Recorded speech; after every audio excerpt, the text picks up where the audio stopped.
Hello and welcome to this edition of Bayou Time. I'm your host, Keith Whiteside, licensed clinical social worker with Terrebonne Home Care. Thank you so much for joining us. We appreciate it very, very much. And I can tell you it's always good to be back in the studio with the one, the only Earl Eues. Earl, welcome back to the program. Hey, Keith, good to be here. It's been a little while. It really has. It really has. And we're glad you're here. We're glad you're well. And it's one of those things that I think from a COVID standpoint that we're all kind of gotten to a little different place when it comes to COVID. And I know that we're having some experiences in some of the facilities. I know some of our long-term facilities are seeing a bit more of it. But I think it's dwarfed, if you will, into something a little bit different than it was. Yeah, and I want people to be aware there is still COVID out there, and there's still some infections going on, and there's still some different strains coming out from this Omicron. So they haven't moved from the Omicron, but there are some variants throughout through that Omicron strain. But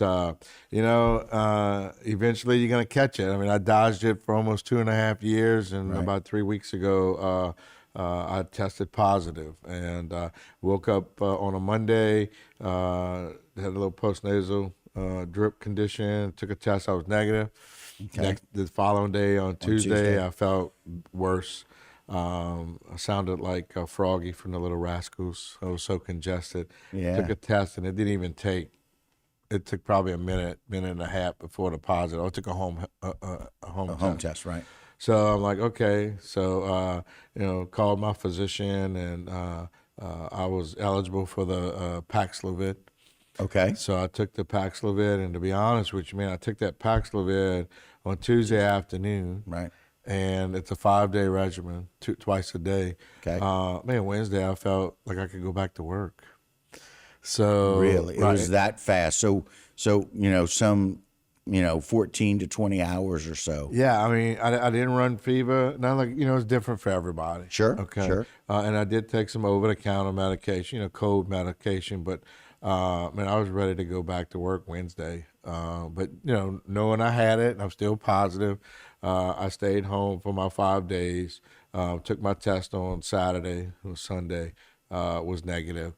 Took it again Monday before I went to work. Was negative. So I went back to work, and then when I was around people, I'd wear a mask for the 5 days. I mean, that's just the way it is now. You know. Hopefully everybody wears their mask when they go back to work, because try to keep other people from getting infected. But most people you talk to right now that get the COVID, it's like a bad cold. If you call your doctor, he may or may not put you on Paxlovid because you have to meet some conditions. Right. But there's some drug interactions too if you're taking medicine. Like all things. Like everything. That's right. correct. So it's not really any different. We've been talking about this for a long time about the potential for this to become like a flu. And I think we're probably as close to that as we've ever been.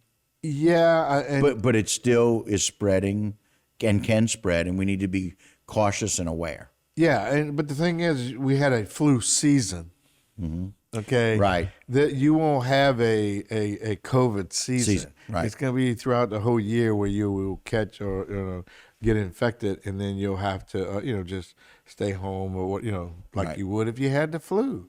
But we're so used to a flu season. Right. That I don't think we'll have a COVID season. Right. Okay. And we've found though that the cases will go up when we have gatherings and stuff. Okay. So into the school year, all these gatherings, we saw a little increase. 4th of July, we saw a little increase. These little holidays and celebrations, we'll start seeing increases. And then, as school starts, I think we're going to start seeing really a decrease because people don't go out as much or have get-togethers as much because the kids got to do schoolwork, they got projects and everything. So I think we'll see a little bit. I think we'll see it go down there. But then the holidays are going to come, and we'll see a little increase. Right. But I am, I'd like to say that the hospitalizations are still staying low. Right. And the hospitals, and those, don't get me wrong, there are people that do go to the hospital. They have some comorbidities that that the COVID affects, and it makes them a little sicker. But our hospital numbers are staying low, and I keep telling everybody, the state the Louisiana Department of Health is continuing to monitor this like they have in the past. If those hospitalization numbers peak to a point where it's a concern for the state and the local hospitals, they will probably put in some type of control. I don't know what it is or what it would be, whether, we go back to masking, okay? Right. So they're monitoring that, and people need to be aware that if something happens, if we get a strong enough peak in the hospitals, LDH is going to react to that. Right, and that's Louisiana Department of Health, That's along correct. with Louisiana Hospital Associations, along Yeah. with the CDC, and they're in constant communication about that, and Right. and they're monitoring those numbers every day, kind of like we are, and we're doing that a little bit more loosely because we are going to get that information from them about what to do or what not to do. But it's still the same for somebody who has been exposed. If you have the opportunity and you test negative, just be very vigilant. Right. Keep your distance, wear a mask. I think we're starting to see people with a little bit more masking again. And I think that's because people are getting out, and those that are concerned are wearing masks like they're supposed to. Right. And, we're still below 50% of completed vaccinations. Right. And we're only at 10% for boosters Well, in this parish. I will just let you know I will get my second booster. So both my shots and one booster. My second booster will be done this week. Yeah, well, I was going to do it 2 weeks ago, and then I caught COVID, so I couldn't take my booster. But, go out. I think if you're vaccinated and you're boosted, you're less likely to have a major sickness from the COVID. Because from a Homeland Security perspective, it's always important to be able to talk about and find out what's going on. Let's talk a little bit. We just spent time talking about COVID. Let's talk a little bit about monkeypox and how people maybe are aware of what's going on with it and or if it's in our area. Yeah, so a lot of people, that's the new buzzword right now is monkeypox. It's although you can find information about it on Facebook and social media, and you've been hearing about it on the regular news media. First of all, there are no cases of monkeypox in the Terrebonne Parish. Okay. And there are quite a few cases in the New Orleans area.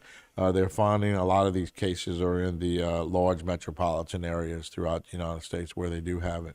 But just to let the viewers know, it's you catch the monkeypox or get infected by close contact with somebody that has it.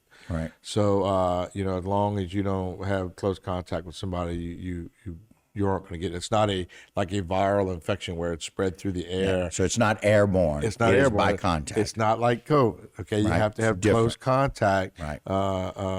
with someone in order to get it. So, but like I said, it's not here in the Terrebonne. I don't think there's any in Lafourche either. Right. But and I don't. To be honest with you, I don't think there's any in our region, which is Region 3. But Okay. Which is South Louisiana. which is South Central Louisiana. But there is a vaccine that's available. But Okay. you have to meet certain criteria in order to get the vaccine because there's such a limited supply. Right. So, but that's another thing the Louisiana Department of Health is monitoring on a daily basis and keeping us up to date on what's happening with that. So I just want the viewers to kind of know a little bit about it. So stop rubbing up against strangers. Well, you just got to be careful. Right. Well, and it presents similarly to chicken pox. It's similar, but it's different. It's monkeypox. Right. It presents as blisters. It presents as blisters. That's correct. A little larger than what chickenpox is. Okay. Yeah. Chickenpox is awfully really, really small. Monkeypox is a little bit larger. Yeah. Or if you're interested, look it up. Go and find that information. But just know, like Earl said, that it is not present here. We don't really see it. Haven't really seen it much haven't seen it in Region 3. There are some cases in larger cities like New Orleans, 55 miles away or so. But again, be aware that it is a contact. It spreads by contact. Physical contact. Not airborne like COVID, like the Omicron version of COVID spreads by airborne mist or whatever it is. There may be particles in the air from that. So we appreciate that. So we move from that into where we are here in the middle of August as we look at where we are with our emergency preparedness for this hurricane season. Yeah. So, in the next couple of weeks, we'll be coming up to the anniversary of Hurricane Ida. It'll be the 1-year anniversary. And then, our peak hurricane is around September 13th or 14th is the peak of the hurricane season. So we're approaching it pretty quickly. Yep. And a lot of people haven't been, I guess they haven't been preparing themselves because there hasn't been much going on right now in the Gulf of Mexico or the Atlantic Basin, to where there's been reports on the TV that, hey, there's a storm brewing in the Atlantic and stuff like this. So with that, people kind of are being a little lax on getting prepared. But with the anniversary of Hurricane Ida coming up, it'll be a great time to sit down and look at your supplies, break your generators out, break out all your supply kits, your disaster kits, take a look at it, make sure you have what you need in them, and be prepared in the event that we do have some type of storm this year. Yeah, and then for some of us who just haven't had generators before, well, you made me think about the fact that I'm hoping to get everything out of the pod that's in my driveway. Yeah. I'm hoping to finish that soon. But, I've got a generator at my house now that I didn't have before. And so now I got to find space for a generator. A built-in or portable? It's portable. Okay. Yeah. Well, you got to make sure it's working. A lot of people may have not burned all the fuel out of it. Right. It still has fuel in it. Make sure it starts. Make sure the spark plug's changed. Make sure you change the oil. Make sure you have those spare parts available now, because when the storm happens and you have to run your generator, you're not going to be able to find those parts. Right. So now is the time to start getting prepared, especially if you live in a travel trailer or a FEMA modular home or a state travel trailer that's temporary housing.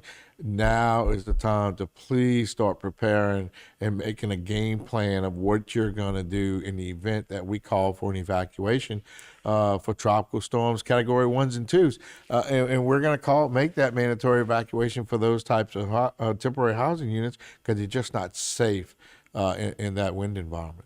And so, quite frankly, we don't have to have a hurricane for us to be concerned. And so maybe prior to Ida, we did. We would put out alerts for those people that lived in mobile homes, but there's such a volume of people living in mobile homes and travel trailers and modular homes, as you mentioned. That's a concern because it's people that aren't used to living in that. That's correct. So, and they're not, some of them were living in a structure that for a tropical storm that could stay, they wouldn't have to leave. Now it's a little different. You're going to have to find you a safe place to go. And just knowing where to go, start thinking about that now. Think about what family members. I know that there was a lot of dynamics that changed and impacted when you had to stay with whomever you had to stay with for however long you had to stay with those people after Ida.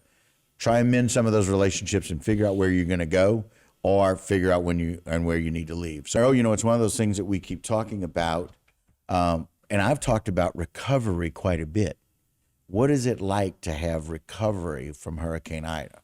Well, some of us aren't completely back in our houses. Mm-hmm. There's some people that still don't have roofs. That's correct. We're still seeing a lot of blue tarps around the community. Yeah, and so wherever that is. And so it's interesting that you've got a really specific suggestion for people. And I haven't done it. My wife and I haven't done it, but we're going to do it. And what is that? Well, so, now is the time for you to take about 15 minutes, 20 minutes, sit down, with your family, your significant other. Talk about the things that did not go well during Hurricane Ida. If you evacuated or if you stayed, what were the things that you can improve upon for this coming hurricane season? Just sit there and think about it. Hey, we didn't have enough water. Okay, well, this year let's make sure we have enough water. Okay, we didn't have any gas cans, and we had a hard time getting gas because we didn't have a gas can. Those types of small things that you can look at right now and say, okay, let's go get all those things so we have a different outcome if we have another storm, that we've taken care of those issues in that event. And I'm just asking for 10, 15, 20 minutes to think about it.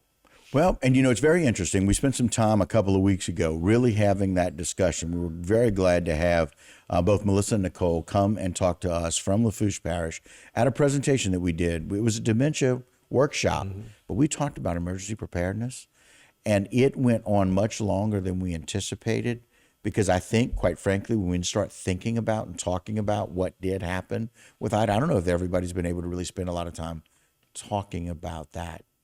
And it brings up a lot of things. For example, for me, for a lot of people, and for me, where does that generator go?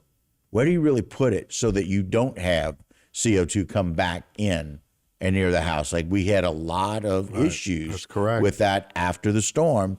Positioning of that, how it's vented, how close it is to your home. All of those things matter a great deal. Right. And you may need, you may not have had long enough extension cords to get it further away from the home. Those are the things you need to think about right now. Is do you have the extension cords to move it out the way? A lot of people try to keep it close to the house so that the weather don't get to it.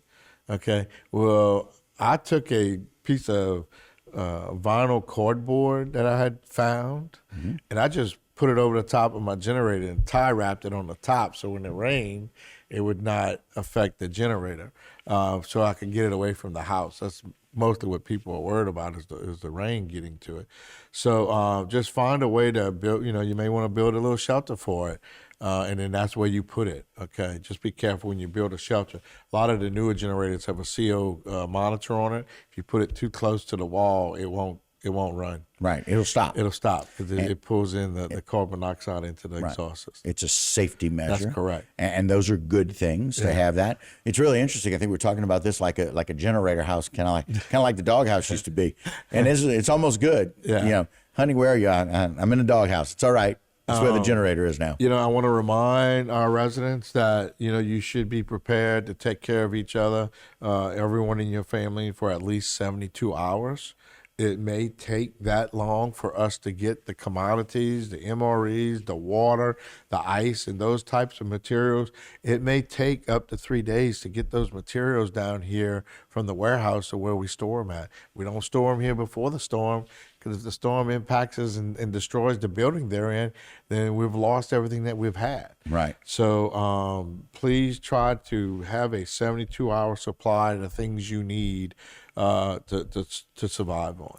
And you bring up a really good point. We're fortunate we'll be able to spend some time with Lawrence and Spud talking about what they do over at the food bank and the partnership that you guys have with so many people. The food bank just makes me think about partnerships and just getting resources out. We need to make sure that we're taking care of our own resources for at least 3 days. At least 3 days. To give the agencies and all the relief groups time to get down here to start, doing the mass feeding and the mass cooking and the hot meal portion, okay, that everybody pretty much expects after a storm. But it takes time to get those relief agencies down here to do that. Earl, are you saying in South Louisiana we expect hot meals no matter what's going on or what's happening? We all do, and I'm guilty of that myself. This is what I tell everybody. When we activate at the Emergency Operations Center, we don't activate the catering contract unless we know we're going to be there over 5 days. Right. So the 3 days or 4 days that we're there, we eat sandwiches. So you get a cold sandwich in the morning, you put the sandwich in the microwave at night, and you get a hot sandwich. Okay, so it's just. We do what we need to do for those first few hours or 72 hours till we can initiate the contract. Right, and get that done. Yeah. And people just need to be aware of that. They just need to be aware now is the time to talk. Again, spend 15 minutes or so at the minimum. May take you much longer. You may have to call us or call a professional in to be able to process some of that, because not everybody's been able to do that. It's taken some people a little while to be able to do it. But now, as Earl mentioned, we're approaching the peak of hurricane season. It's where we live. It's just something we need to deal with. We're awfully fortunate to have people like Earl Eues giving us the direction that we need and the coordination. Earl, we appreciate it. Yeah. Final thought? Final thoughts, Keith. Right now is the time you need to document the improvements that you've done to your home. If you're not finished with your home or doing the repairs, document what you have done right now, because if you get another storm, the insurance company is going to want to know, what did you do before and what was damaged during this storm. So you're going to have to be able to do that. Differentiate the Right. two. All right, guys, that's up to you. We encourage you to be able to do that. That's going to do it for this particular Bayou Time. Don't go anywhere. A whole lot more here on HTV.